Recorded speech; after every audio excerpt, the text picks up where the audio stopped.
বিজয় দিবসে ভারতের প্রধানমন্ত্রী নরেন্দ্র মোদীর ফেসবুক স্ট্যাটাস নিয়ে নৌ পরিবহন উপদেষ্টা অবসরপ্রাপ্ত brigadier general M Sakhawat Hossain বলেছেন, বাংলাদেশের মুক্তিযুদ্ধ নিয়ে নরেন্দ্র মোদীর বক্তব্যে বেঁচে থাকা মুক্তিযোদ্ধারা মর্মাহত হবেন। সকালে বাংলাদেশ মেরিন একাডেমির তৃতীয় ব্যাচের সমাপনী কুচকাওয়াজ শেষে সাংবাদিকদের প্রশ্নের জবাবে তিনি এসব কথা বলেন। নির্বাচন নিয়ে রাজনৈতিক দলগুলোর সুস্পষ্ট রূপরেখার দাবি প্রসঙ্গে মন্তব্য করতে রাজি হননি উপদেষ্টা সাখাওয়াত। তিনি বলেন, নির্বাচন নিয়ে প্রধান উপদেষ্টা কথা বলেছেন, উনি যখন বলেন তখন সবার কথাই বলেন।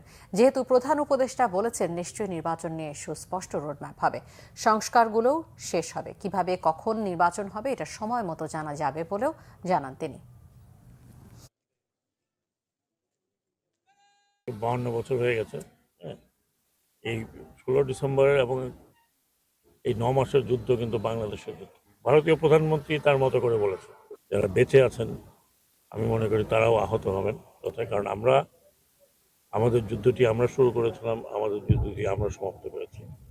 সেখানে সাহায্য সহযোগিতা ডেফিনেটলি ভারতের ছিল, এতে কোনো সন্দেহ নেই। আমরা সেটাও স্মরণ করি এবং সবসময় স্মরণ রাখি। নির্বাচন কবে হবে সেটাও শুধু নয়, কিভাবে হবে, কি সংস্কারের পরে হবে, এগুলো আছে, এগুলো তো আপনারা সময় মতো জানতে পারবেন।